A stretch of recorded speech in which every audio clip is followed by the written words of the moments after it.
memperdengarkan kata kepada kita. Semoga Allah SWT mengangkat beliau dan menjadikan beliau sebagai lahir dan batinnya, dunia akhiratnya adalah semuanya ilahiyah. Amin, amin, amin. Itu juga Bapak Ibu yang ikut membaca Al-Quran, semoga dengan bacaan-bacaan Bapak Ibu sekalian akan terekam di seluruh semesta dan sampai kemudian lembaran-lembaran kitab di sisi Allah Subhanahu wa taala. Amin ya Allah. Amin. Kita akan membahas surat Al-Fil. Karena fil artinya gajah, maka background kita adalah gajah. Dan Bapak Ibu bisa lihat di videonya di sebelah kanan, gajah itu boleh dikatakan hewan yang paling besar sekarang yang ada. Yang bisa menyaingi gajah adalah jerapah. Jerapah itu tinggi, panjang lehernya, tetapi kalau berat badan mungkin tetap gajah yang paling besar sekarang. Jadi gajah adalah termasuk hewan purba yang bertahan sampai sekarang.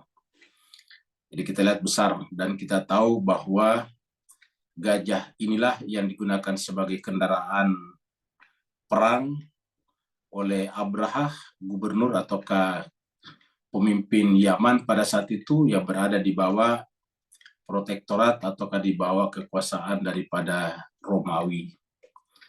Kemudian mereka datang ke Mekah untuk mengambil Ka'bah untuk dipindahkan ke Yaman karena dianggap bahwa Ka'bah lah satu-satunya aset ekonomi yang bisa mendatangkan keuntungan kalau dipindahkan ke Yaman. Sedangkan di Mekah tidak ada aset lain apapun. Di Mekah ini tidak ada yang menarik untuk para investor masuk ke sana, tidak ada yang menarik para penguasa besar pada saat itu untuk datang ke sana. Dia tidak punya sumber daya yang bisa dieksploitasi.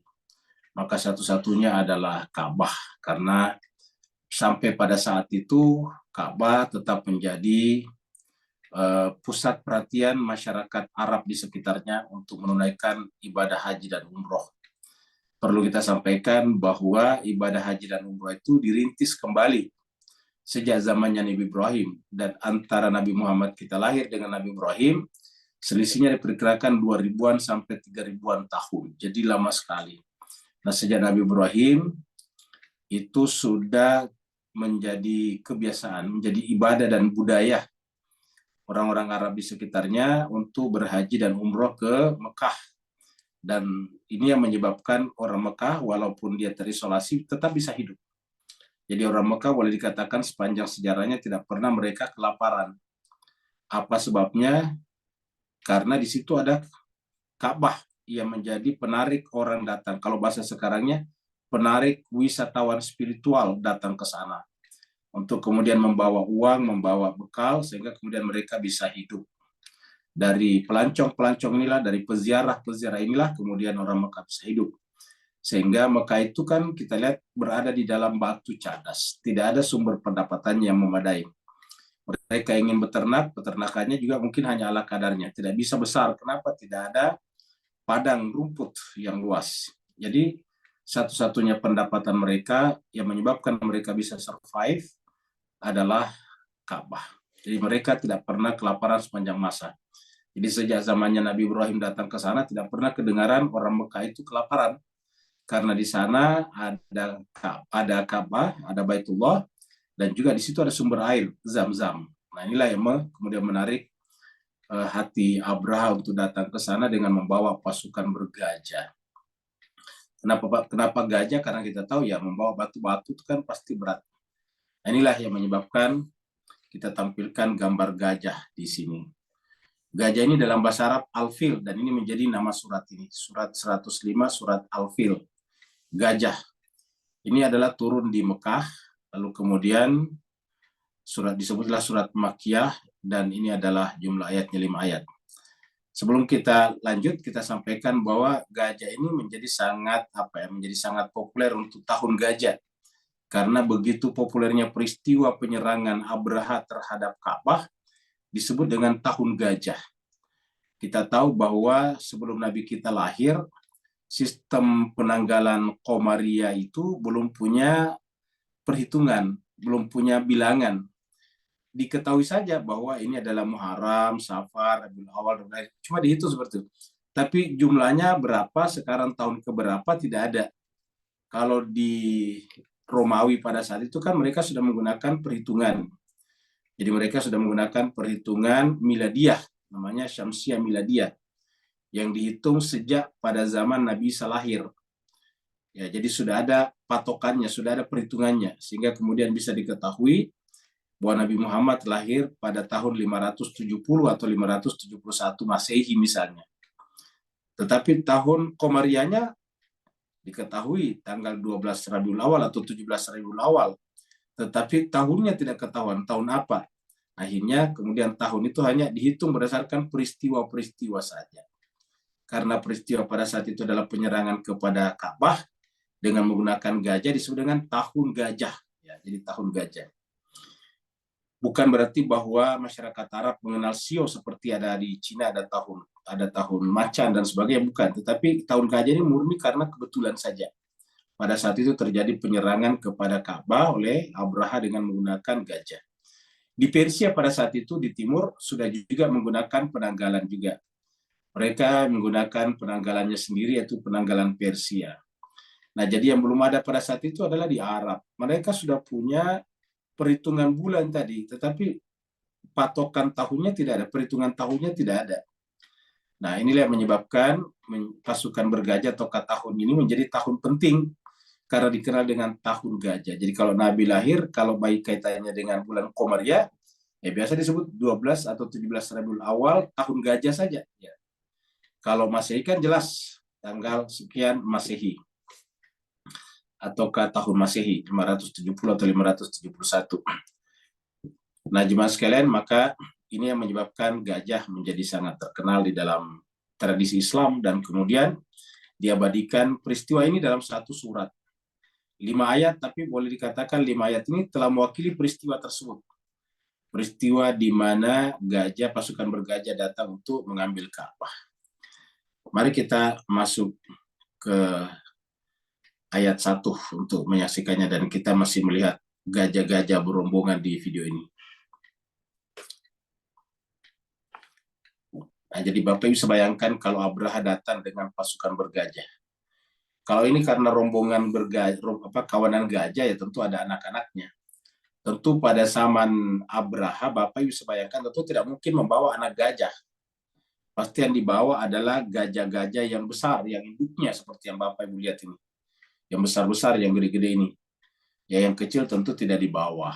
Jadi Bapak Ibu bisa bayangkan pada saat itu ketika belum ada mobil-mobil, belum ada pesawat, belum ada pesawat tempur, belum ada tank seperti sekarang, tiba-tiba datang pasukan besar mengendarai gajah. Yang di Mekah sendiri boleh dikata tidak ada gajah. Tentu ini akan mengintimidasi, ya, tentu akan mengintimidasi penduduk Mekah pada saat itu, karena pasti kan luar biasa kuatnya kalau kita lihat. Mereka semuanya datang dengan mengendarai gajah, ya.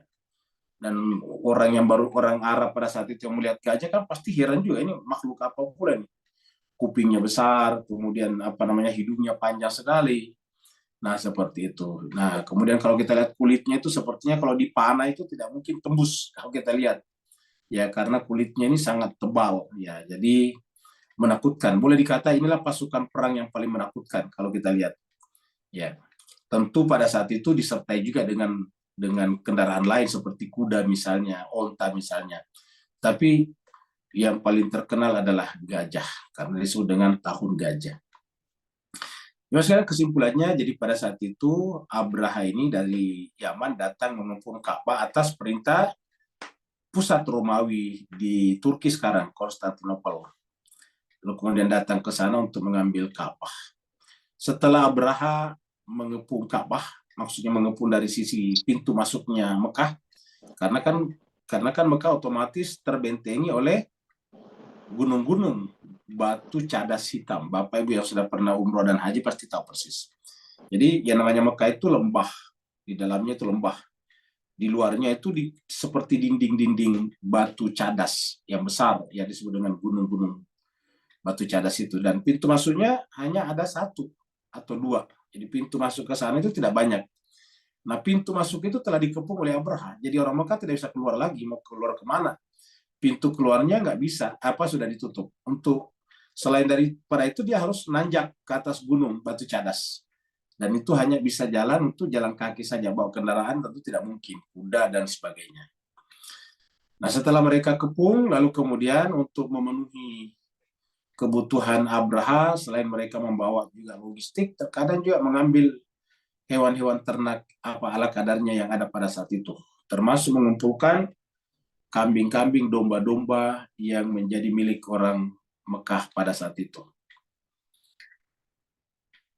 Pada saat Abraha akan menyerang, masuk ke Mekah untuk mengambil Ka'bah, dia mengutus utusannya untuk menemui penduduk Mekah, supaya penduduk Mekah menunjuk ataukah mengirim pemimpinnya, sesepuhnya, leadernya, yang dianggap sebagai orang tuanya, semacam rajanya Mekah pada saat itu, untuk menjumpai Abraha sebelum Abraha mengeksekusi Ka'bah. Apa yang terjadi Bapak Ibu sekalian? Yang dipilih dan yang ditunjuk adalah Abdul Muthalib, karena memang Abdul Muthalib lah yang paling senior, dan dialah yang dianggap mewakili, dialah sebagai kuncinya, dialah sebagai pemegang kunci Ka'bah pada saat itu, dialah yang menjadi penguasanya Baitullah. Penguasa Ka'bah kan berarti penguasa Mekah. Karena Mekah ini adalah komunitas Baitullah sebetulnya yang dibentuk sejak zamannya Nabi Ibrahim. Jadi Abdul Muthalib ini ditarik ke atas adalah keturunan daripada Nabi Ismail dari Nabi Ibrahim. Abdul Muthalib kita tahu adalah kakek daripada Nabi Muhammad kita. Nabi Muhammad kita kalau kita sempurnakan namanya menjadi Muhammad bin Abdullah bin Abdul Muthalib. Jadi pada saat Abraham meminta perwakilan daripada Mekah, maka datanglah Abdul Muthalib untuk menjumpai Abraha dengan dengan penampilan yang tenang berdasarkan informasi. Tidak ada rasa takut pada dirinya. Jadi kelihatan sekali kalau ini bukan manusia biasa, Abdul Muthalib. Artinya hatinya tetap tenang menghadapi kondisi seperti ini. Walaupun orang Mekah yang lain tentu ketakutan, tapi dia biasa-biasa saja. Ketika duduk berhadapan dengan Abraha mengatakan, wahai pemimpin Mekah Abdul Muthalib, sebentar lagi kami akan membawa Ka'bah, membawa Baitullah untuk bawa ke negara kami. Sebelum kami menyerang masuk, mengeksekusinya, apa permintaan terakhir kamu? Jadi apa permintaan terakhir kamu sebelum kami mengeksekusi Ka'bah Mekah itu? Apa kata Abdul Muthalib? Permintaan terakhir kami cuma satu, yaitu kembalikan hewan-hewan ternak kami, kembalikan domba kami, kembalikan kambing-kambing kami. Jawabannya singkat, tetapi ini yang membuat Abraha tertawa, terbahak-bahak.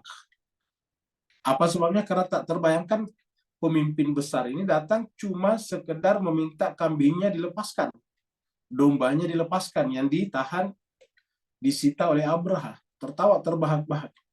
Dia katakan, saya tidak bisa bayangkan Anda adalah pemimpin daripada Mekah yang sangat terkenal ini, tapi hanya meminta kambing dan domba saja. Saya berpikir kamu meminta kami untuk tidak mengambil Ka'bah kalian. Abraha langsung bertanya, tentang Ka'bah yang Anda sebut, tentang Baitullah yang Anda katakan, itu bukan urusan kami. Itu bukan wewenang kami. Karena Ka'bah itu, Baitullah sesuai dengan namanya, adalah milik Allah. Kami tidak punya milik apa-apa di sana. Makanya kami hanya minta kambing dan domba kami, karena hanya itu milik kami di Mekah, di Ka'bahnya. Mendengarkan jawaban Abdul Muthalib itu langsung tiba-tiba berubah wajahnya. Abraha yang tadinya tertawa terbahak-bahak tiba-tiba seperti ketakutan. Bahwa kami bukan tugas kami, bukan urusan kami itu Ka'bah dan Baitullah. Ka'bah dan Baitullah adalah urusan Allah. Itu miliknya dia, milik Allah Subhanahu wa taala, kata Abdul Muthalib. Maka kami tidak punya hak untuk mengatakan kembalikan atau jangan lakukan. Itu urusan Anda dengan Allah. Milik kami satu-satunya yang kamu ambil adalah kambing dan domba kami, karena kami hidup dari situ. pucat wajahnya Abraha. Tiba-tiba gemetar dan ketakutan. Seandainya dia tidak ingat pesan penting daripada Raja Romawi bahwa apapun yang terjadi harus tetap membawa Ka'bah dan Baitullah itu ke Yaman, dia tidak akan melakukannya.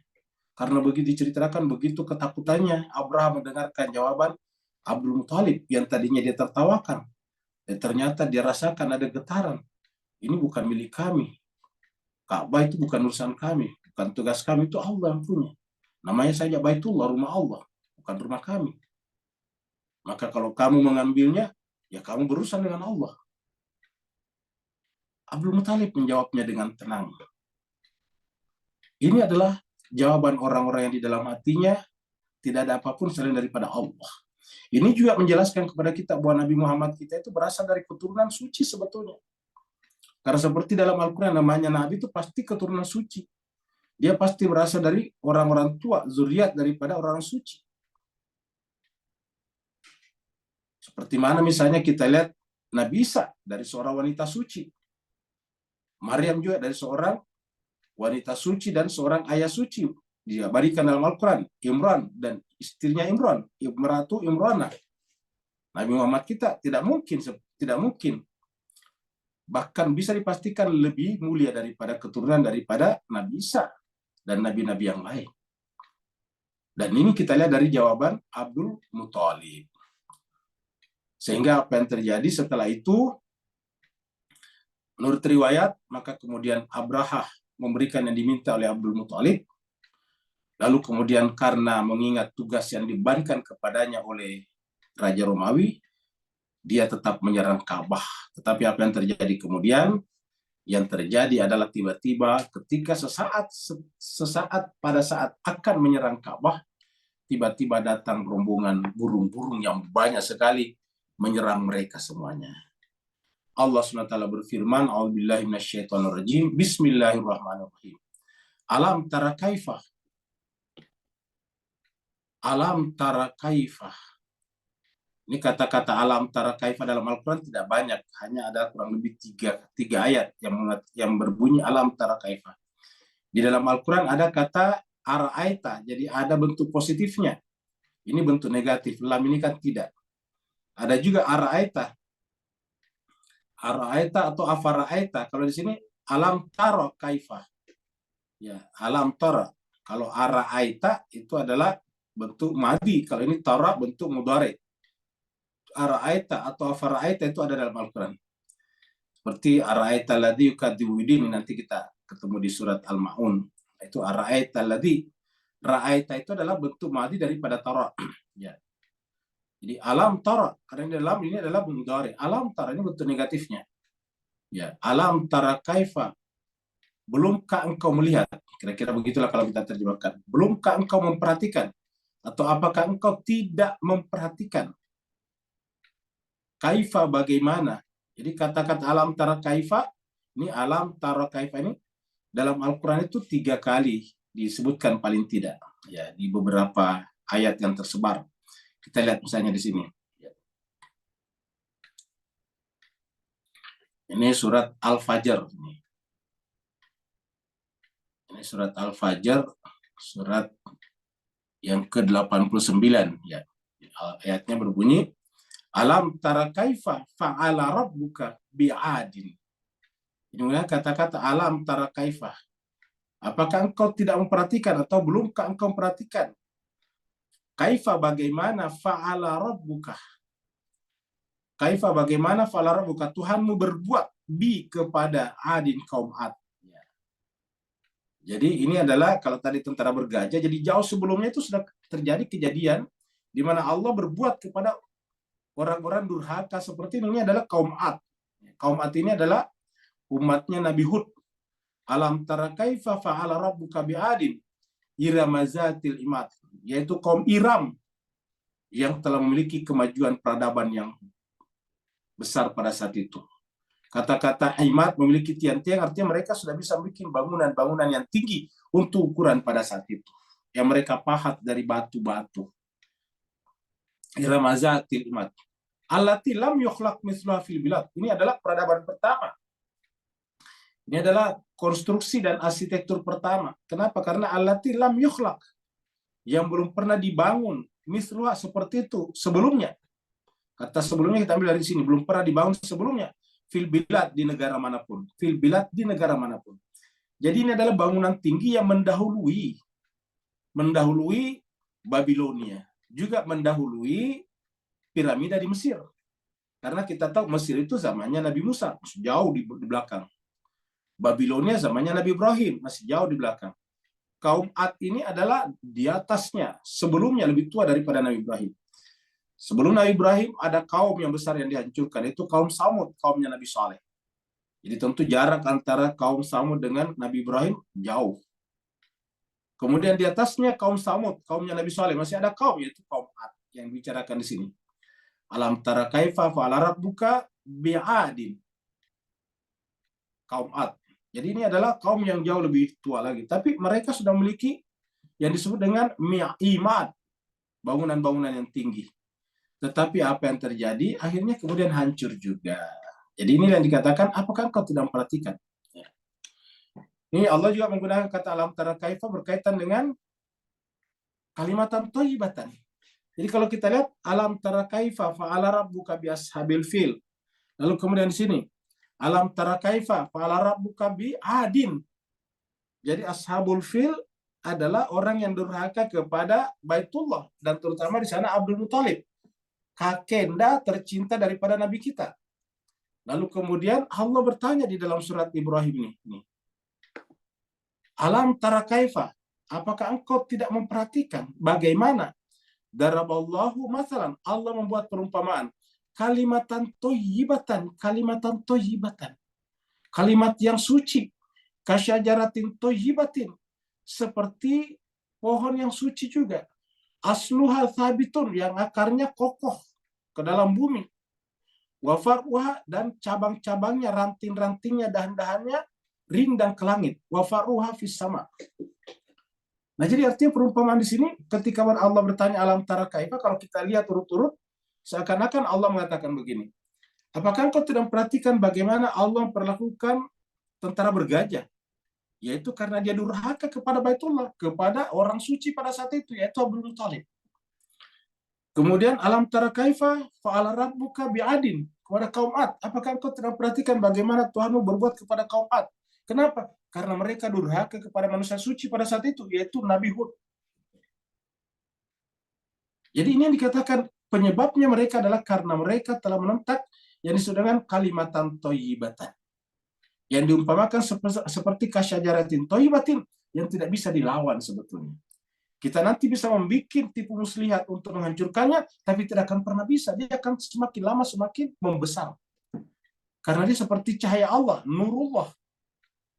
Yuriduna liyutfi'u nurallah biafwahihim. Mereka ingin memadamkan cahaya Allah dengan mulut-mulut mereka, dengan usaha-usaha pemalsuan informasi mereka. Tetapi wallahu mutimmu nuri, Allah terus menyempurnakan cahayanya. Jadi inilah yang menyebabkan Allah bertanya seperti ini. Jadi kita kembali tadi di sini. Jadi alam tara kaifa fa'ala rabbuka bi ashabil fil. Apakah engkau belum memperhatikan, belum melihat kaifa, bagaimana fa'ala rabbuka, Tuhanmu berbuat bi ashabil fil, kepada ashabul fil, yaitu tentara. Kita artikan tentara. Ashab itu golongan yang besar atau golongan yang menggunakan gajah. Kita menggunakan kata golongan besar karena tidak mungkin bisa berani masuk ke Mekah. Mekah ini adalah daerah yang tertutup. Karena kalau misalnya mereka masuk dengan kecil, tentu bisa dikunci posisinya dan bisa dihancur di dalam. Mekah penduduknya cukup lumayan banyak. Jadi tentu untuk mengintimidasi penduduk Mekah memang harus mereka banyak. Jadi sebabnya kita artikan ashab di sini golongan yang besar. Karena kalau golongannya cuma 7 orang seperti Ashabul Kahfi, tentu tidak mungkin. Perhitungan militernya tidak masuk, ya. Jadi alam tara kaifa fa'ala rabbuka bi ashabil fil. Pertanyaan alam tara kaifa tadi, Allah ingin menarik perhatian kita untuk memperhatikan mereka. Alam tara kaifa fa'ala rabbuka. Jadi artinya apa? Ada kejadian yang perlu kita lakukan di sana, yaitu bahwa perlawanan, muslihat, tipu daya terhadap insan suci, manusia suci tidak akan pernah berhasil. tidak akan pernah membawa hasil. Apa sebab pasti akan hancur. Walaupun kelihatannya seperti manusia suci misalnya terbunuh, tapi terbunuhnya mereka justru memperbesar ajarannya, memperbesar jalannya. Lalu kemudian memperhancur orang yang membunuhnya. Inilah yang terjadi. Jadi ada nabi yang dibunuh berdasarkan Al-Quran. Fariqan kadzabatum wa fariqan taqtulun, kata Al-Quran di dalam surat Al-Baqarah. Sebagian nabi kalian dustakan dan sebagian kalian bunuh. Tetapi terbunuhnya nabi tidak menyebabkan terbunuhnya ajarannya.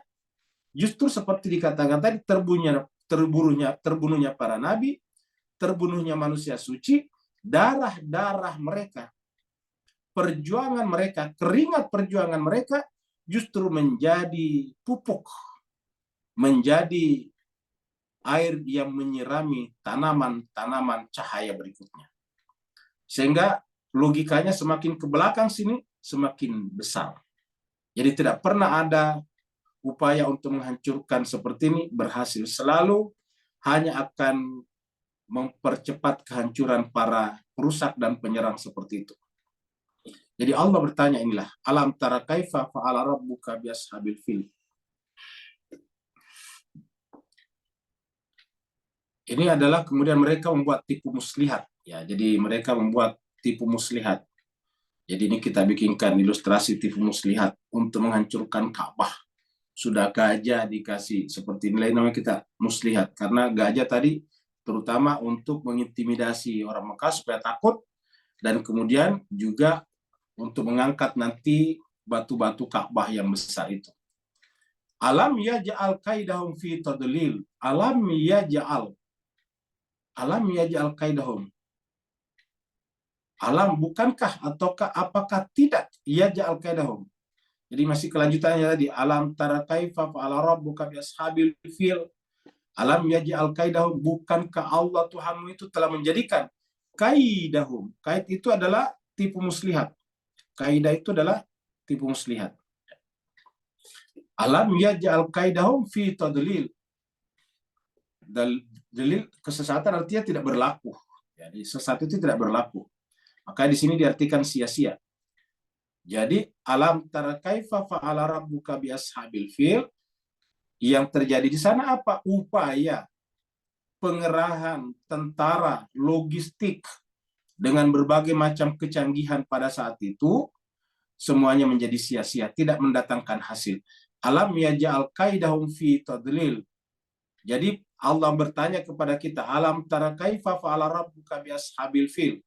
Baru kemudian yang ingin Allah tunjukkan bahwa tipu daya mereka, strategi perang mereka, taktik mereka untuk mengambil Ka'bah dan menghancurkan Mekah itu sia-sia belaka, tidak jalan.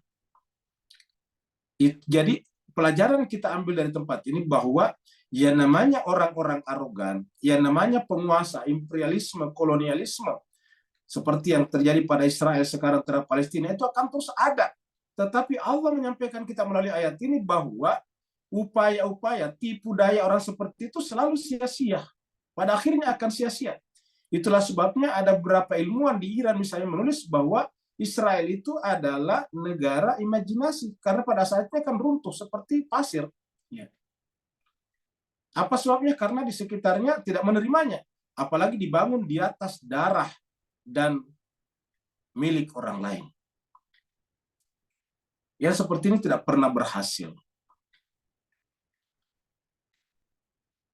Kita lihat beberapa ayat berkenaan dengan tipu muslihat. Di dalam Al-Quran kata-kata tipu muslihat itu banyak. Kaidun itu banyak sekali. Dan di dalam Al-Quran yang paling banyak dibicarakan kaidun itu di dalam surat Yusuf. Tipu muslihat untuk menghancurkan Nabi Yusuf. Mulai daripada saudaranya. Itu sudah mulai. Ya. Kemudian nanti juga pada Fir'aun. Jadi ayat, kalau kita periksa kata-kata kaid dalam Al-Quran, kata-kata kaidun ini dalam Al-Quran banyak digunakan di dalam Al-Quran, tapi terutama untuk dua hal. Pertama adalah dalam surat Yusuf, bagaimana saudara-saudara Yusuf dan juga nanti Zulaiha menciptakan tipu muslihat untuk membinasakan Yusuf. Kakak-kakaknya Yusuf ingin membuat Yusuf terjauh daripada orang tuanya, bahkan membunuhnya dengan mencemplungkannya ke dalam sumur, membuangnya ke dalam sumur. Sedangkan nanti Zulaiha kemudian memfitnahnya, lalu kemudian masuk dalam penjara. Tetapi apa yang terjadi kemudian? Yang terjadi adalah justru Yusuf keluar sebagai pemenang lahir batin. Pemenang lahir terangkat menjadi pejabat, menteri, yang sangat penting posisinya pada saat itu di Mesir. Secara batin, dia diangkat sebagai nabi. Dia dikukuhkan sebagai nabi pengganti ayahnya. Jadi, tipu daya mereka semuanya gagal sia-sia. Bahkan berakhir pada saudara-saudaranya bersujud kepadanya dan mengakui kesalahan-kesalahannya. Begitu juga pada akhirnya Zulaiha bersama dan wanita-wanita lain mengakui bahwa pada saat itu kami tidak menemukan kesalahan dan kekurangan apapun pada Yusuf. Jadi sebelum Yusuf keluar dari penjara, dia minta diklarifikasi dan berkumpullah wanita itu bersama dengan Zulaiha bahwa Yusuf tidak melakukan apa-apa. Dia adalah orang yang kami temukan yang sangat benar. Artinya tidak ada kesalahan yang dilakukan. Kami tidak menemukan cacat pada dirinya. Itu pengakuan daripada Zulaiha dan wanita-wanita yang menjadi sebab Yusuf dimasukkan dalam penjara. Nah, jadi itu adalah tipu muslihat ada di sana. Jadi Fir'aun apa tipu muslihatnya? Tipu muslihatnya Fir'aun adalah ingin melanggengkan kekuasaannya dengan memperbudak Bani Israel, dan ketika Nabi Musa datang untuk menyelamatkan Bani Israel dan memberi hidayah kepada manusia, lalu kemudian Fir'aun akan mengusirnya, mengejarnya dan membunuhnya, tetapi justru itu menjadi puncak kehancuran daripada Fir'aun. Jadi kita menyaksikan kejadian ini, makanya pertanyaannya juga berkaitan dengan alam tara kaifa fa'ala rabbuka bi ashabil fil, ashabul fil. Kenapa? Karena intinya apa? Yang hancur justru Abraha nantinya. Ka'bah tetap ada sampai sekarang. Kita sekarang masih bisa melihat Ka'bah. Kita masih tawaf di Ka'bah sekarang. Setiap tahun orang berbondong-bondong, bahkan antri sampai 20 tahun orang untuk sampai ke Ka'bah. Di Indonesia, Bapak Ibu sekalian, sekarang ada yang sampai 25 tahun orang untuk sampai ke itu berhaji. Sampai muncul semacam anekdot. Muncul anekdot bahwa naik sepeda itu katanya lebih cepat daripada naik pesawat sekarang. Karena kalau kita naik sepeda ke Mekah, itu paling maksimal 4 bulan sudah sampai. Kalau naik sepeda dari Jakarta, nyebrang ke Sumatera, nyebrang ke Singapura, kemudian ke Malaysia, naik ke atas Thailand ke sana, nyebrang melalui Burma, Myanmar, masuk ke Bangladesh masuk ke India, nanti di sana masuk ke Pakistan, Iran, dan kemudian sampai di Mekah. Itu bisa ditempuh dengan beberapa bulan saja. Tetapi sekarang untuk naik pesawat ke Mekah berhaji, katanya dibutuhkan waktu 25 tahun. Ya. Sedemikian banyaknya orang antri untuk pergi ke Mekah. Ya, sampai banyak orang yang tertipu dan sebagainya hanya untuk pergi tawaf di Ka'bah. Luar biasa. Jadi artinya apa? Ini adalah contoh alam yaj'al kaidahum fi tadlil. Sekarang Abraha sudah tidak ada beritanya. Satu-satunya mengabadikan Abraha cuma di Quran, dan itu pun diabadikan keburukannya. Tidak ada lagi berbicara tentang Abraha. Tidak pernah kita dengarkan keturunan Abraha. Bapak ini adalah namanya ini bin Abraha, tidak ada lagi. Ya. Jadi artinya benar Al-Quran, alam yaj'al kaidahum fi tadlil. Bukankah Allah telah menjadikan tipu daya mereka sebagai sia-sia? Dan sekarang di dunia kita sekarang bukan dulu, bukan kapan, tapi sekarang kita menyaksikan. Sejak pada tahun 79 Amerika dan teman-temannya, Amerika dan koalisi dan aliansi Timur Tengahnya itu adalah memblokade, mengembargo, memusuhi, menciptakan permusuhan, membuat berita buruk tentang Iran sepanjang 40 tahun lebih. Sejak tahun 79. Berarti sekarang ini sudah 44 tahun. Sekarang 2003.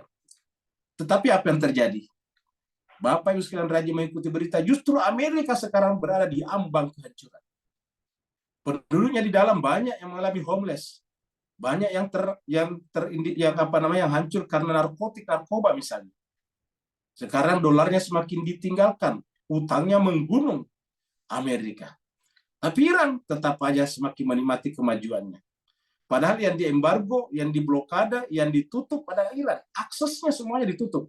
Akses keuangan, akses finansial, akses perdagangan semuanya ditutup. Negara-negara yang coba membangun hubungan dagang dengan Iran itu kemudian dihukum oleh Amerika dan koalisinya. Tetapi apa yang terjadi? Iran semakin eksis. Ya.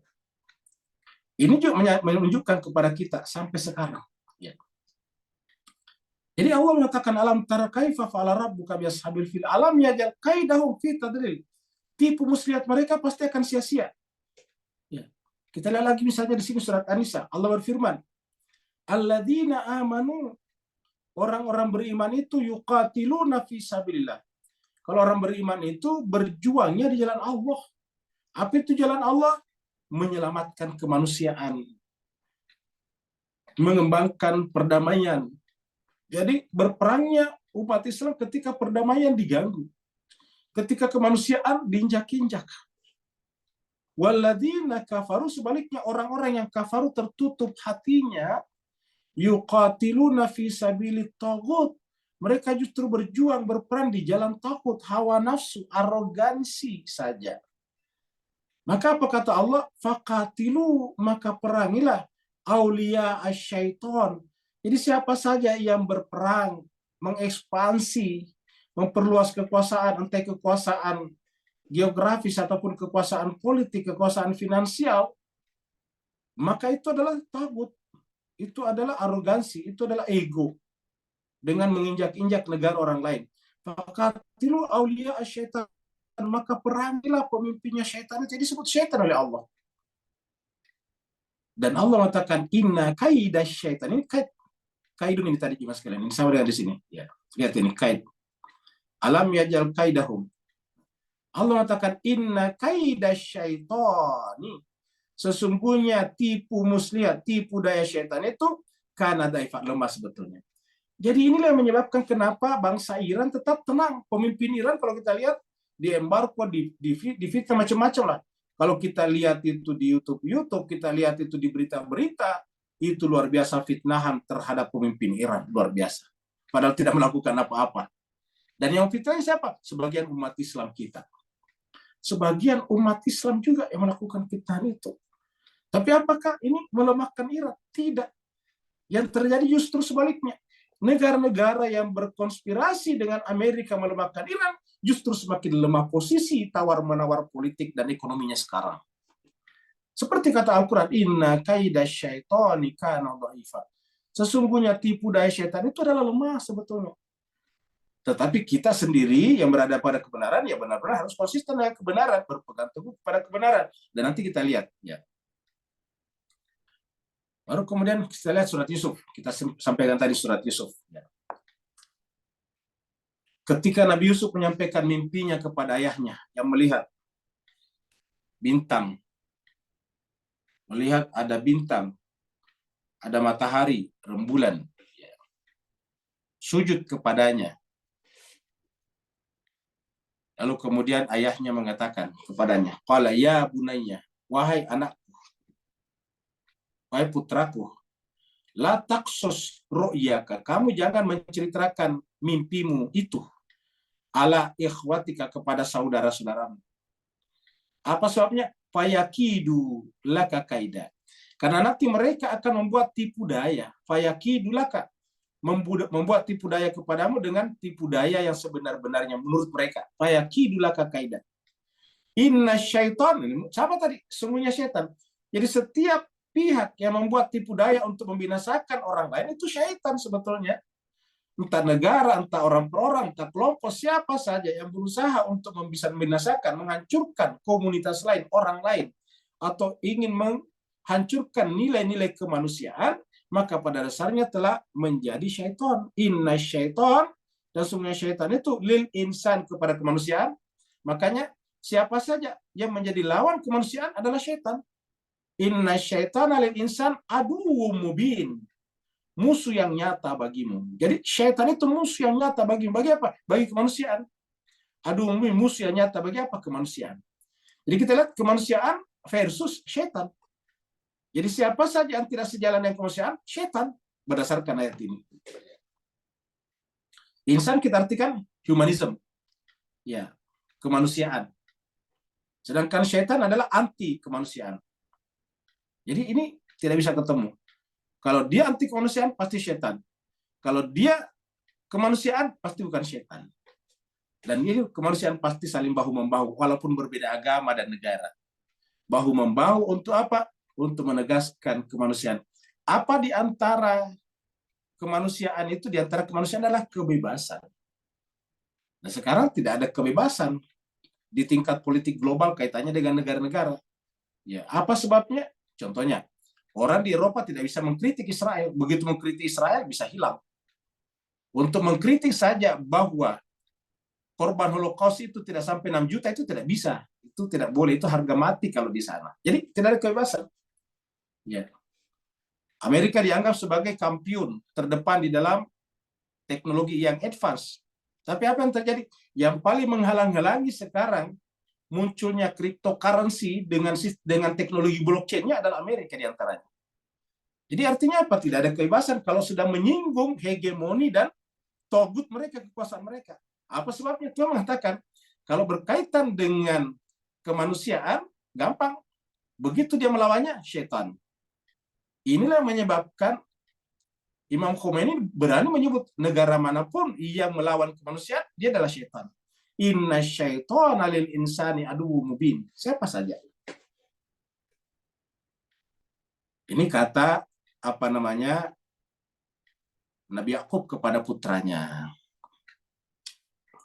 Di dalam surat At-Tariq, nah kita sebetulnya banyak dalam Al-Quran, tapi kita ambil bagian-bagian tertentu saja, ayat-ayat tertentu saja.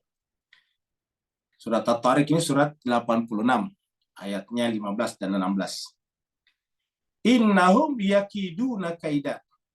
Sungguhnya mereka itu yakiduna membuat tipu muslihat, tipu daya dengan setipu dayanya. Innahum yakiduna kaida.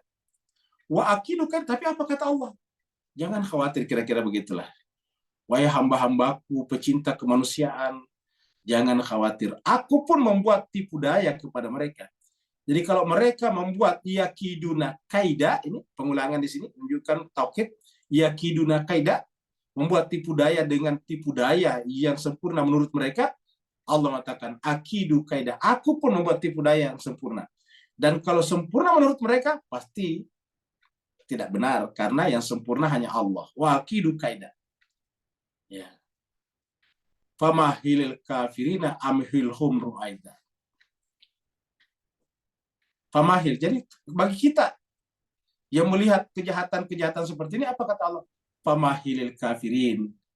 Maka beritahulah kepada orang-orang al-kafirin itu. Siapa al-kafir? Tertutup hatinya. Togut tadinya. Yang disebut tadi syaitan. Amhilhum ru'aida. Sedikit saja. Beritahu sedikit saja. Pertama, secara individual, cepat lambat mereka juga akan mati. Secara komunitas atau keperadaban akan hancur peradaban mereka. Ya, seperti itu. Jadi famahilil kafirina amhilhum ru'aida. Kita lihat di sini. Ya.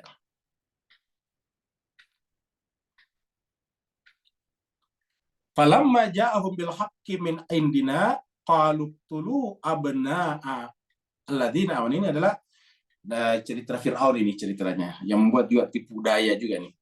Falamma ja'ahum bil haqq, tatkala datang kebenaran kepada mereka, falamma ja'ahum bil haqq, datang kepada mereka kebenaran yang dibawa oleh Nabi Musa dan Harun, min indina, dari sisi kami, qalu, mereka berkata, uqtulu abna alladzina amanu, bunuhlah anak-anak laki-laki orang-orang beriman itu yang beriman kepada Musa, mahu ya, Nabi Musa.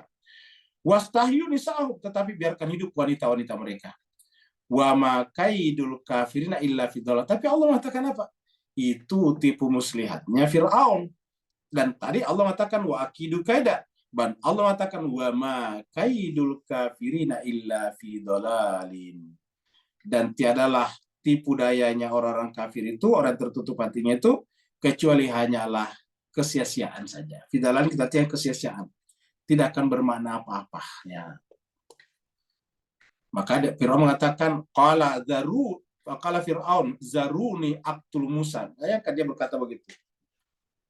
Berkata kepada kaumnya, biarkan aku membunuh Musa. Zaruni aqtul Musa. Waliyada urabah, supaya dia memanggil Tuhannya. Coba. Begitu arogannya Fir'aun kepada Nabi Musa. Sampai dia katakan, Fir'aun mengatakan, berikan aku kesempatan untuk membunuh Musa. Biarkan dia memanggil Tuhannya untuk menyelamatkannya. Dan ternyata benar saja, Tuhannya Musa datang menyelamatkannya dan membinasakan Fir'aun. Inni akhafu ayyubaddila dinakum. Yang paling ditakuti Fir'aun adalah mengganti keyakinan kalian. Inni akhafu ayyubaddila dinakum au ayyuzhira fil ardil fasad. Bahkan menciptakan tuduhan palsu atau melakukan perbuatan merusak di muka bumi. Padahal Nabi Musa datang justru menghentikan Fir'aun melakukan kerusakan di muka bumi. Tetapi sekarang dibalik, Fir'aun Musa lah yang seakan-akan melakukan kerusakan di muka bumi, sehingga pikiran orang berpikir, oh berarti Fir'aun yang melakukan kebaikan, maslahat. Padahal semua orang mengakui Fir'aun adalah pelaku kerusakan di muka bumi yang paling terkenal. Nah, jadi jemaah sekalian, ini adalah Nah, kita lihat ayatnya yang satu lagi. In tamsaskum hasanatun tasu'hum. Jika ini ada pihak-pihak tertentu, kalau orang beriman, orang Islam itu mendapatkan kebaikan, mereka gelisah, tidak suka. In tamsaskum hasanatun, kalau kamu dapatkan kebaikan, tasu'hum, merusak, melukai hati mereka. Bukan kita melukai, mereka tidak suka melihat orang beriman itu maju. Wa in tusibakum sayi'atun, tapi kalau kamu yang terkena sayi'ah, keburukan, ya frohbiya, mereka senang. Jadi kalau dapat kebaikan kita orang beriman, dia luar biasa gelisahnya. Tapi kalau kita dapat kebaikan, keburukan, dia luar biasa gembiranya. Nah, pertanyaan bagaimana menghadapi ini jemaah sekalian? Wa in tasbiru, dan apabila kalian sabar, wa tattaqu, dan bertakwa, la yadurrukum kaiduhum syai'an. Nah, inilah kata-kata Allah. Wa in tasbiru, kalau kalian sabar, wa tattaqu, dan bertakwa, la yadurrukum kaidahum syai'a. Jadi kalau kalian bersabar, kalian bertakwa, la yadurrukum kaiduhum syai'a. Kaidu mereka, yaitu tipu daya mereka, tidak akan memberikan mudarat kepada kalian sedikit pun juga. Jadi inilah yang harus kita pegang. Intinya apa? Sabar. Jadi tidak perlu kita juga ikut marah-marah. Makanya Pak Bu sekalian ya, kalau kita lihat Nabi Muhammad kita itu, ketika melihat masyarakatnya rusak, apa yang dilakukan Nabi Muhammad? Apakah berdebat setiap hari? Tidak. Karena dia tahu perdebatan tidak menyelesaikan masalah. Beda dengan kita. Menyaksikan masalah sekarang, kita berdebat panjang lebar di grup. Ya. Kalau Nabi Muhammad kita ketika menyaksikan kerusakan di masyarakatnya, dia justru menyendiri. Dia pergi ke Gua Hiro, berkhalwat, bertahanuf. Untuk apa? Di sana dia menghubungkan diri dengan Allah. Meminta, ya Allah, beri saya cara bagaimana menyelesaikan masalah ini, memperbaiki masyarakat Mekah yang menyembah berhala, yang memperbudak sesamanya, yang membunuh anak-anak perempuannya, dan seterusnya. Nah, nanti Allah memberikan jawaban, kamu harus melakukan ini. Iqra bismi rabbikal ladzi khalaq. Jadi beda dengan kita, kalau kita menyaksikan kerusakan kan perbanyak perdebatan. Akhirnya apa yang terjadi? Ya, tidak begitu produktif jadinya. Yang terjadi adalah ketegangan. Nah, makanya Al-Qur'an mengatakan kalau terjadi seperti itu, sabar dan bertakwa. Wa in tasbiru wa tattaqu, sabar. Dan ini kemarin kita sudah bahas di dalam surat Al-Asr. Jadi manusia merugi kecuali kalau dia beriman dan beramal soleh, baru tawasaw bil haqqi, tawasaw bis sabr, ujung sabar. Jadi wa in tasbiru wa tattaqu la yadurrukum kaiduhum syai'a. Jadi kalau kamu sabar, bertakwa, tipu daya mereka tidak bisa merusak kalian. Ini Pak sekalian, ini termasuk urusan pribadi kita. Jadi kalau ada di antara Bapak Ibu sekalian merasa ada masalah dengan orang-orang tertentu, baik orang jauh atau orang dekatnya, yang seakan-akan merusak kehidupan Bapak Ibu semuanya, maka ini gunakan ayat ini. Kalau kamu sabar dan tetap bertakwa, mudaratnya tidak mungkin merusak kalian. Sabar saja, sabar, takwa, la yadurrukum kaidum syai'an, tidak akan bisa merusak sedikit pun juga. Apa sebabnya? Inna Allah, sebenarnya Allah, bima ya'maluna muhit, terhadap apa yang mereka kerjakan, Allah liputi. Jadi jangan pikir Allah buta terhadap tipu daya mereka. Justru apa yang mereka lakukan, Allah perhatikan dengan saksama.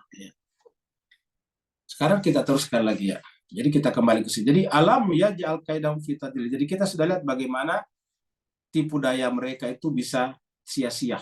Bahkan kalau diartikan membawa kepada kesesatan saja.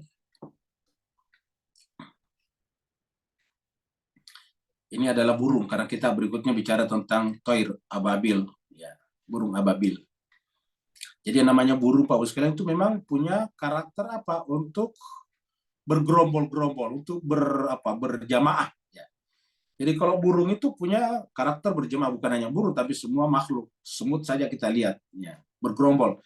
Gajah tadi kita lihat juga bergerombol, berjamaah. Ya. Kalau bahasa hewannya kan bergerombol, berkawanan, kawanan hewan. Kalau bahasa agamanya berjamaah. Kita lihat ini selalu berjamaah. Yang menarik Pak Bu sekalian ya, coba Bapak Ibu lihat ini. Burung ini kan burung-burung di video kita ini. Terbang berpencar-pencar tapi bersatu seperti ini dengan cepat. Tapi kok tidak pernah tabrakan ya, coba Bapak Ibu lihat. Kok kenapa tidak pernah tabrakan ya, coba. Banyaknya mereka terbang ini tidak pernah bertabrakan. Kenapa? Nanti jawabannya ada di belakang. Kenapa kok tidak bisa tabrakan ya? Kalau pesawat sedikit, kita kan sedikit bisa tabrakan, biasa tabrakan. Ini coba lihat tuh ramenya di atas ini. Jadi Bapak bisa lihat ini ramenya di sini, tapi tidak ada tabrakan. Ya. Padahal mereka tidak punya ATC, ATC, Air Traffic Control, ya, seperti kita. Pesawat itu kan ada ATC-nya. Kalau ini nggak punya ATC, tapi kok tidak tabrakan? Nah inilah dia, nanti kita akan jawab di belakang dengan ayat. Nah, tetapi kita angkat burung ini karena nanti burung ini jadikan Allah sebagai tentara yang luar biasa. Ya.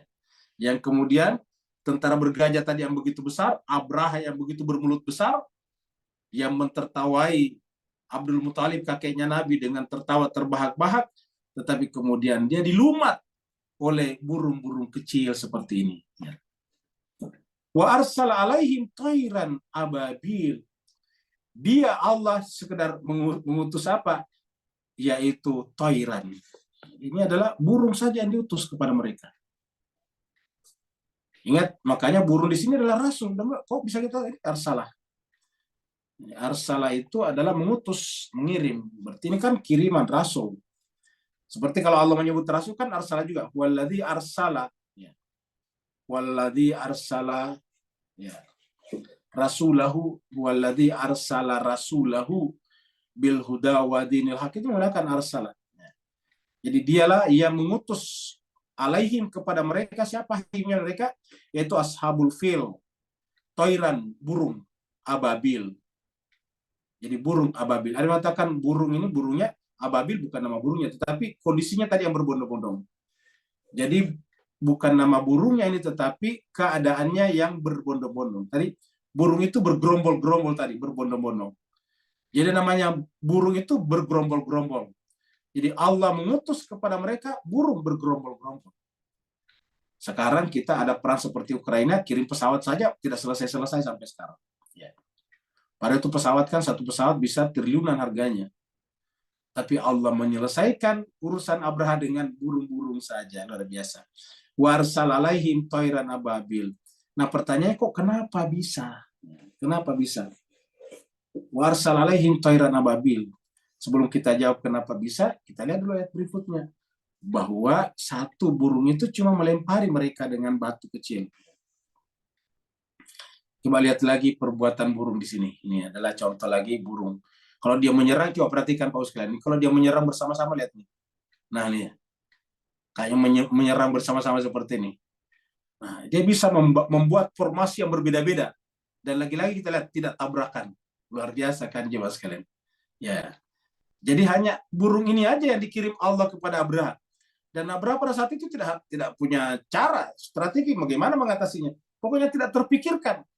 Bagi Abraha itu yang terpikirkan sebagai militer, sebagai komandan, sebagai panglima adalah berapa persenjataannya orang Mekah.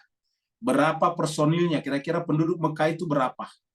Karena diasumsikan kalau penduduknya Mekah misalnya katakan sekian puluh ribu, lalu dipersenjatai semuanya, berarti persenjatanya sekian. Itu kan perhitungan militer.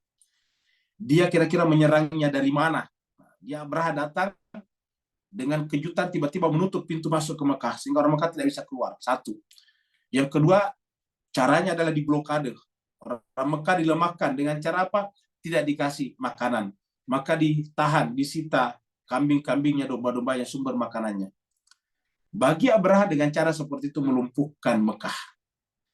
Tapi ternyata tiba-tiba Allah berbicara lain, yaitu tiba-tiba burung sepertinya diutus. Coba lihat. Ya. Yang burungnya bisa merubah formasi-formasi seperti ini. Dan bisa menyerang bersama-sama seperti itu. Ya. Tarmihim, burung-burung itu melempari mereka.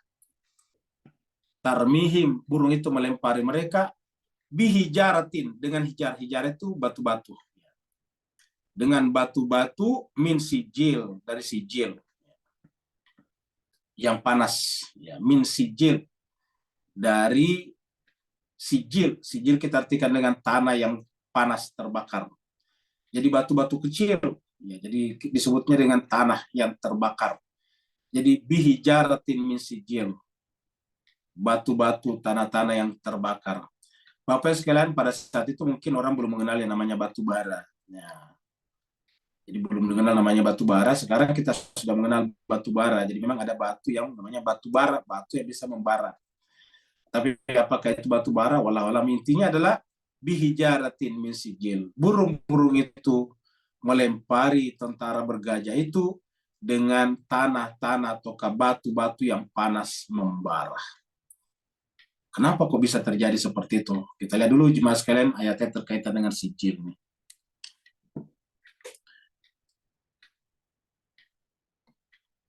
Kita lihat dulu nih, ya. Allah berfirman, kenapa burung-burung tadi bisa menyerang seperti itu? Nah, di sini dikatakan, ini kita buka surat Al-An'am ayat 38. Wa ma min dabbatin fil ard. Wa ma min dabbatin fil ard, dan tidak ada dabbah. Dabbah itu hewan-hewan.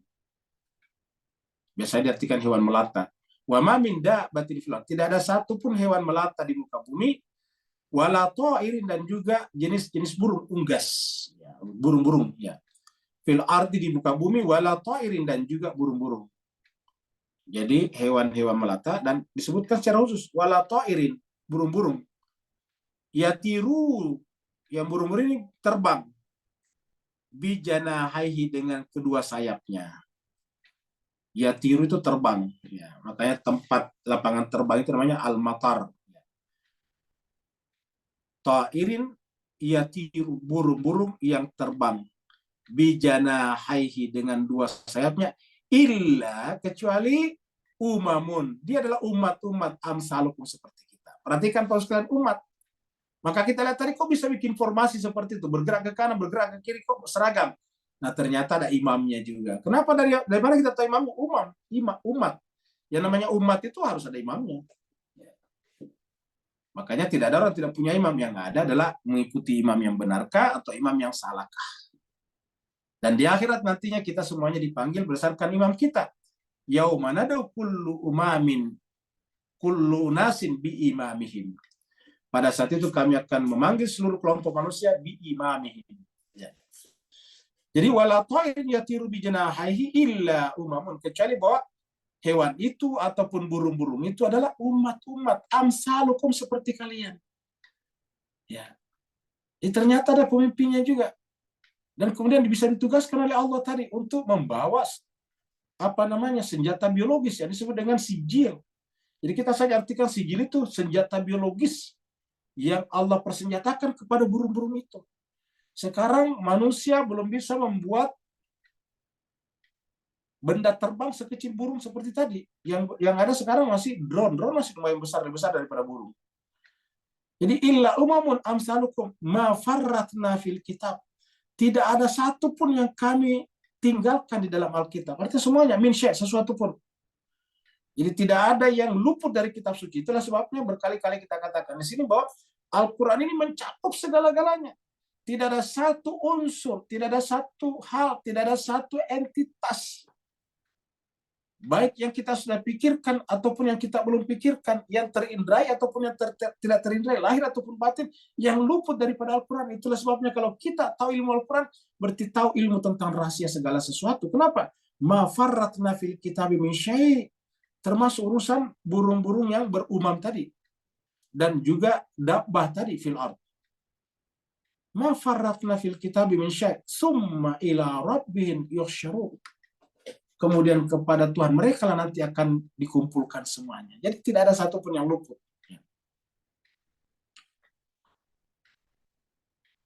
Nah, akhirnya kemudian pada saat mereka dilempar dengan batu-batu, nah inilah dia, seperti yang terjadi pada kaumnya Nabi Lut. Falamma ja'a, ini surat Hud. Falamma ja'a amruna ja'alna 'aliyaha safilaha. Tatkala datang amar kami, amar itu tadi adalah perintah Tuhan kepada, seperti tadi burung-burung di kasus Ashabul Fil.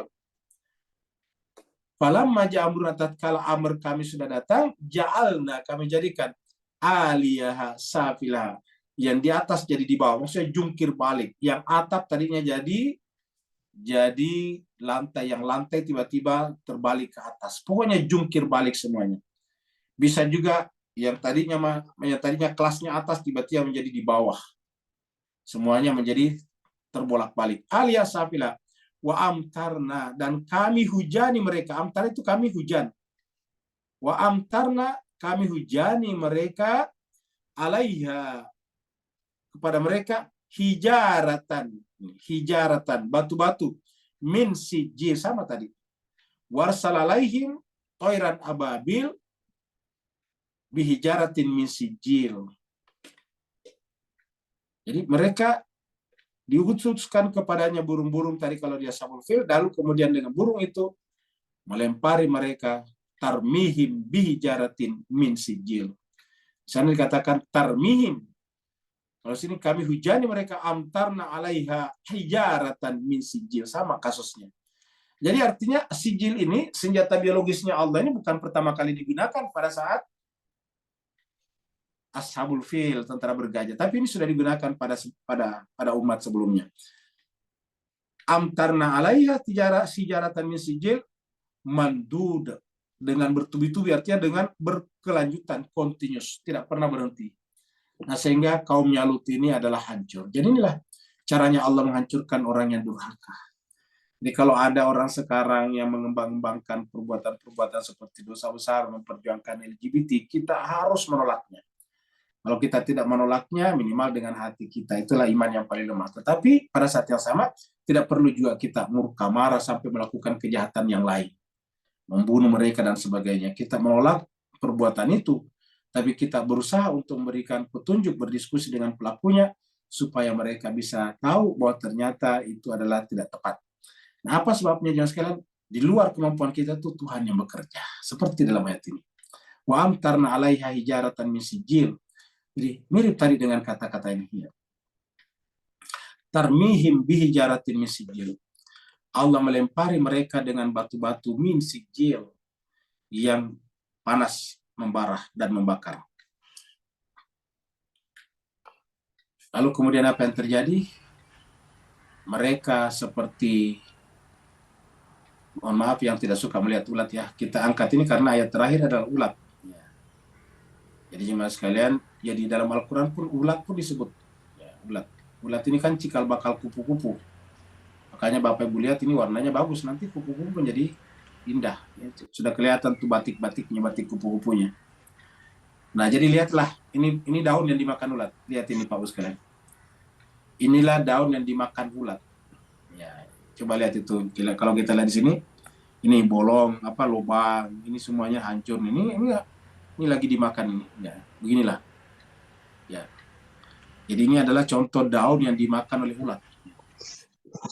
Faja'alahum ka'asfin ma'kul.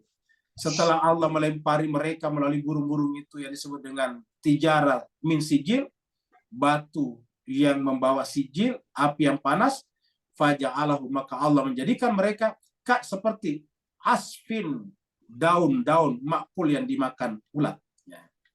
Yang dimakan ulat ini. Jadi seperti daun-daun. Apa artinya daun-daun yang dimakan ulat seperti tadi? Yaitu yang tersisa tulang belulangnya saja. Yang tersisa tulang-tulangnya.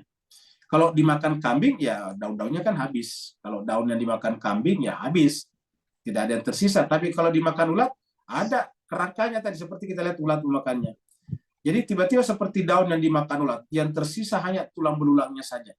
Jadi api yang membakar itu menghanguskan seluruh badannya, sehingga kemudian tersisa hanyalah tulang belulangnya saja, itu pun sudah hangus terbakar. Faja'alahum ka'asfim ma'kul. Ayat ini menjelaskan kepada kita Bapak Ibu sekalian bahwasanya berhadapan dengan kondisi dunia yang penuh dengan banyak kedurhakaan ini, kita wajib menolak kedurhakaan itu dengan baik, tapi pada saat yang sama kita tidak perlu ikut melakukan kejahatan dengan melakukan penolakan itu. Caranya bagaimana? Sabarlah, kata Allah tadi. Wa in tasbiru wa tattaquh. Kalau kamu sabar dan kamu bertakwa, maka Allah akan berikan pertolongan kepada kalian. Jadi jangan karena kita berpikir kita lah yang bisa menyelesaikan masalah. Kita lah yang bisa mengusir kebatilan. Jangan pernah berpikir kita lah yang bisa menghadirkan kebenaran. Kita hanya bisa melakukan apa yang Allah inginkan di dalam kitab sucinya. Selebihnya Allah lah yang melakukan itu semuanya. Apabila kita menganggap diri kita mampu menyelesaikan semuanya, berarti kita sendiri sudah syirik. Kita telah membesarkan ego kita sendiri, dan justru inilah yang ingin dihilangkan dengan datangnya agama, dengan kata-kata la ikraha fiddin, qad tabayyana rusydul ghayy, faman yakfur bit-taghut wa yu'min billah faqad istamsaka bil urwatil wuthqa. Siapa yang benar-benar mengingkari egonya, melepaskan diri dari egonya, barulah dia wa yu'min billah, beriman kepada Allah, barulah itu disebut dengan berpegang teguh kepada prinsip yang benar, akidah yang benar. Nah, terima kasih banyak Bapak Ibu sekalian atas perhatiannya. Mohon maaf atas segala kekurangan. Mudah-mudahan kita bisa mengambil pelajaran dari sini. Tentu saja ayat-ayat seperti ini juga mengandung makna-makna batin yang sangat dalam, dan ini menunjukkan kepada kita bahwasanya kalau ada arogansi pada diri kita, kita menghadirkan batu, jiwa kita menjadi membatu, maka membatu itu artinya dia akan panas dan dia akan menghancurkan batin kita, rohani kita, sehingga hati kita menjadi daun-daun seperti daun-daun yang dimakan ulat juga. Kita berharap itu semuanya jangan masuk ke dalam jiwa kita. Penggunaan kata hijrah tadinya karena ada juga orang yang hatinya seperti hijrah, dan neraka pun juga dikatakan bahwa bahan bakarnya manusia dan batu. Wa quduhan nasu wal hijarah uiddat lil kafirin. Mudah-mudahan kita bisa juga menyelamatkan jiwa kita daripada hadirnya batu-batu yang menghancurkan fitrah dan batin kita, sehingga kemudian kita tidak bisa mempersepsi, memahami, dan ma'rifat kepada Allah dengan sempurna. Terima kasih banyak. Waalaikumsalam yang mau bertanya, dipersilakan. Assalamualaikum Ustaz. Waalaikumsalam warahmatullahi wabarakatuh. Silakan Pak Nur. Alhamdulillah. Bismillahirrahmanirrahim. Ustaz, dalam konteks tafsir hari ini, bolehkah kita di akhir zaman ini menafsirkan secara pasti bahawa ayat ini amat jelas menunjukkan akhir daripada penentuan tadi adalah Allah, dan kalau Allah nak bangkitkan Imam Mahdi alaihissalam untuk menang ke atas seluruh muka bumi ini terhadap apa-apa pun kekuatan gajah ke, kekuatan F-16 mereka ke, dan apa-apa lagi alat ketenteraan yang selama ni menggerunkan kita, maka Allah tunjukkan melalui ayat ni bahawa tak ada yang boleh melawan Allah. Beri pencerahan dan teguran Ustaz. Afwan. Barakallahu. Baik, terima kasih banyak Pak Nur. Jadi sekarang cerita Ashabul Kahfi ini tidak hanya berdimensi sejarah. Seperti tadi bahwa Ashabul Fil atau tentara bergajah adalah tahun kelahiran Nabi, itu sejarahnya. Tapi tidak berhenti di sana saja. Tapi seperti dikatakan Pak Nur tadi, sekaligus mengajarkan kepada kita lahir batin bahwa upaya-upaya untuk menghentikan kebenaran itu terus terjadi. Upaya-upaya untuk menutupi kebenaran itu tetap ada. tetapi secara natural, secara nature, secara fitrah, secara alamiah, secara ketuhanan, menghentikan kebenaran atau menyembunyikan kebenaran itu sama dengan membungkus matahari dengan kertas. Itu tidak mungkin terjadi. Membungkus api dengan kertas, matahari dengan kertas itu pasti terbakar. Jadi Abraha tadi adalah membungkus api dengan kertas. Sehingga apa yang terjadi, ya mereka yang terbakar adalah mereka. Ya. Mereka ingin menyembunyikan kebenaran yang ada di Mekah. Karena kalau orang datang ke Mekah, di Mekah dia datang, bukan hanya mereka ingat dengan Ka'bah, Hajar Aswad, dan Baitullah, tapi mereka akan teringat dengan manusia suci Ibrahim, yang terus-menerus melahirkan manusia suci ke bawah. Ini sebetulnya mereka inginkan. Ini yang diinginkan oleh kerajaan Romawi pada saat itu. Karena sistem monarki absolut seperti Romawi pada saat itu hanya bisa langgeng apabila tidak punya rival, tidak punya rivalitas. Dan rivalitasnya itu adalah sistem kenabian ilahiyah, yaitu adanya keturunan suci yang diafsakkan oleh langit, yang diverifikasi, yang dijustifikasi oleh langit. Jadi inilah sebetulnya pemimpin manusia yang sesungguhnya. Nah, selama konsep ini tetap ada, maka tidak ada sistem kerajaan manapun di dunia ini, selama dia sistem kerajaan itu tidak merujuk kepada kerajaan ilahiyah tadi, itu yang bisa eksis selalu akan hancur. Dan kita saksikan dalam sejarah, silih berganti datang. Bagaimana besarnya kerajaan Romawi hancur. Sebelumnya kerajaan Mesir hancur. Kerajaan Persia juga hancur. Jadi tidak ada yang bisa bertahan. Karena yang namanya kebenaran tidak bisa disembunyikan, tidak bisa dihentikan. Nah, maka kemudian ayat ini ataukah surat ini menceritakan kepada kita bahwa menghentikan ini tidak akan pernah bisa. Dan upaya Abraha untuk mengambil Ka'bah, Baitullah, dan Hajar Aswad agar orang terlepas kesadaran spiritual dan sosialnya kepada Ibrahim sebagai imam bagi seluruh manusia, gagal. Kan sebetulnya tujuan utamanya itu, karena di dalam Al-Quran dan itu diyakini oleh manusia pada saat itu, bahwa imam bagi seluruh manusia, raja bagi seluruh manusia adalah keturunan Nabi Ibrahim. Inni ja'ilu kalinnasi imama, ini diberikan di dalam Al-Quran dan kitab-kitab suci. Dalam perjanjian lama juga, Genesis juga disebutkan. Di dalam kitab perjanjian lama. Bahwa yang akan berkuasa nanti adalah keturunan Nabi Ibrahim. Dan ini dikatakan inni ja'ilu kalinnasi imama. Keturunan Ibrahim dari Ishak tidak, karena sudah berhenti pada Nabi Ishak, tidak punya keturunan. Maka keturunan Ibrahim yang bisa sampai akhir zaman hanya dari Ismail, karena ada Nabi Muhammad kita dan melahirkan keturunan sampai sekarang masih ada. Jadi ini ja'ilu kalinnasi imama. Inilah sebetulnya yang ingin dihentikan oleh Romawi melalui perutusan Abraha untuk datang ke Ka'bah Mekah untuk meninggalkan itu. Jadi bukan saya seperti pembahasan kita di awal untuk memindahkan Ka'bah sebagai sumber ekonomi, tapi lebih daripada itu, yaitu seperti dikatakan Pak Nur tadi adalah bahwa untuk menghentikan keberlanjutan kisah Nabi Ibrahim sebagai imam bagi seluruh manusia sampai akhir masa, dengan munculnya nanti yang disebut dengan Imam Mahdi ajalallahu farajahu syarif. Ada lagi yang lain?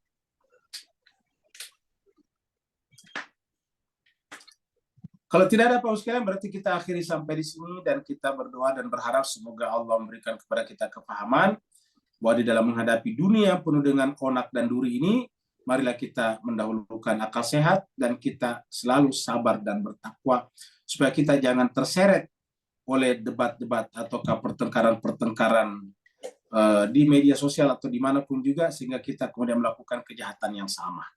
Sering sekali kita dipancing dengan meledek-ledeki Nabi Muhammad kita, tapi kalau kita kemudian menanggapinya dengan marah, membakar kedutaan mereka, justru kita juga melakukan kejahatan yang sama, dan itu yang mereka akan potret. Lihatlah orang Islam.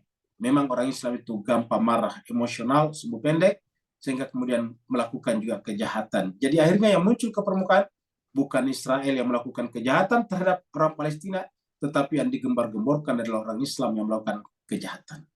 Terima kasih banyak. Wa'alaikum. Wassalamualaikum warahmatullahi taala wabarakatuh.